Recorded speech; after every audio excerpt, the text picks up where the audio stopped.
Chapitre 16. Ils insistent, madame, disait Serge le domestique. Dois-je les faire entrer? Edmé de Mettemberg fit une grimace à l'adresse de ses filles. Et votre père qui n'est pas là, précisément ce soir? Mais que veulent-ils, maman? Nous allons le savoir, Hélène. Allez toutes deux dans vos chambres. Si jamais il exige de vous voir, rappelez-vous bien la consigne de papa. Ne répondre que par oui ou par non. Surtout pas peut-être.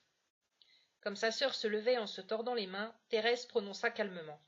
Cesse de trembler, Hélène, c'est ce que veulent ces gens. Permettez-leur d'entrer, mère. Je reste, je veux être présente. On les fit entrer au grand salon. Ils étaient trois. Ils avaient le chapeau à la main. Ils détaillèrent d'abord les lieux, impressionnés malgré eux par les dorures, les moulures, les lambris, et par la renommée des hôtes. Puis l'un d'eux sourit avec cette morgue qui semblait essentielle à leur fonction. Bonsoir. Voilà ma foi un fort joli salon, aussi grand, sinon plus, qu'un logis pour un vil commis.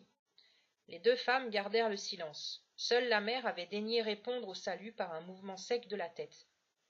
L'homme présenta un insigne doré. Il se racla la gorge et débita son couplet, comme il l'avait fait dans chaque foyer visité depuis le matin.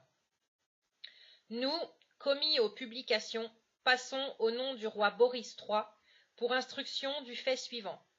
À partir d'aujourd'hui, la condamnation du trait proscrit s'appliquant jusqu'ici aux discussions, inscriptions ou parutions aura aussi pour champ d'application tout album, atlas, journal, manuscrit, roman, publication qui auront pour nom global un transcrit conçu avant la loi.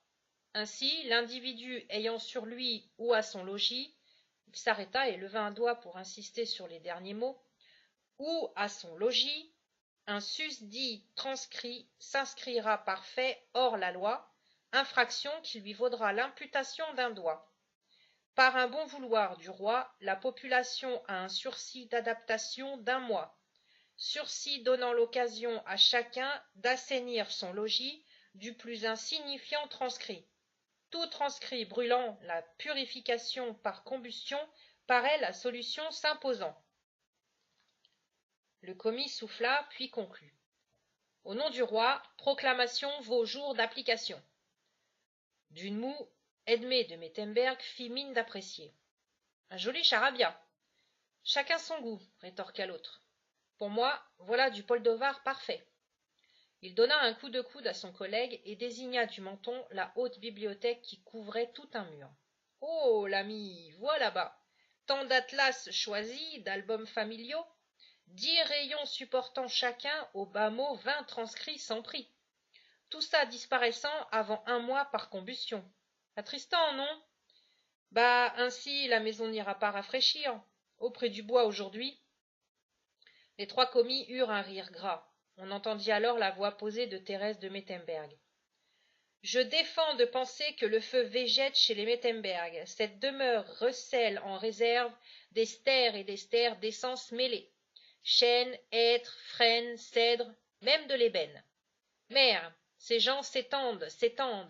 Leur zèle, leur véhémence m'excède. Et je reste hébété de ce déferlement verbeux, c'est de l'hébreu. Que Serge les emmène. Emmenez ces gens, Serge, emmenez-les. Et tenez, servez-leur quelques verres. Je pense que de répéter ce texte de demeure en demeure sèche le bec. Prévenez de même Hélène que c'est l'heure de prendre le thé. Je me lève et m'empresse de le chercher. Quel genre de thé, mère? Thé menthe, thé vert? Et je sers quelques bretzels? Les commis suffoquèrent. Quoi? Qu'as-tu dit? Qu'as-tu dit? Ces gentlemen veulent peut-être que je répète. Le chef de la bande écarlate fut obligé de s'asseoir. Ah, à moi, mon poumon, n'ai plus d'air. Thérèse proposa aimablement son secours. Mère, le délégué me semble un peu blême. Je l'évente? Eh, chef, venez vers cette fenêtre. Son Poldovar, gargouillait le chef. Provocation sans nom. Il n'y a pas un mot sans trait impur. Puis il n'y a pas un trait qui soit pur. Seulement des E en mes termes. Réellement, je ne m'entends guère les émettre. La voilà qui poursuit. Commis, saisissons-la. Madame de Mettemberg s'interposa. Messieurs, rappelez-nous votre qualification exacte. commis aux publications, non? Par conséquent, vous n'êtes pas commis aux discussions. Non, mais alors vous n'avez pas autorité pour juger des discours, et encore moins pour arrêter les gens. Serge, veuillez raccompagner ces messieurs. Appelez du renfort s'ils font les méchants. L'argument était légal. Les commis se replièrent en braillant leurs menaces. D'accord, on part, mais on vous dit à tantôt. On aura alors parmi nous un bon ami commis aux discussions. Toi, la poison, bavant du trait proscrit, vomissant l'impur, tu connaîtras la chanson Tablonçon. Tchac, tchac, tchac, plus un doigt, voilà. Ton bras finira par un fort joli moignon. Au surplus, ça nous vaudra 8 pols d'or. Ah ah ah. Quant au transcrit, vu la maison, aucun souci. On sortira toujours un oubli du fond d'un tiroir. Allons, à tantôt donc. Bonjour au grand officiant principal. Dès qu'ils eurent quitté la pièce, Edmé de Mettemberg se dressa. Thérèse, tu es folle, complètement folle. Elle ouvrit les bras. Mais comme je suis fière, viens sur mon cœur. Mère et fille s'embrassèrent. Edmé, tenant toujours les mains de Thérèse, l'observa en prenant du recul. Qu'en dira ton père?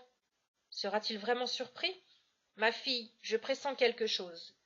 Que manigancez-vous tous les deux pendant vos parties d'échecs? Mère, je ne peux révéler le secret, excepté peut-être cet élément. En ce règne des ténèbres, père est l'exemple même.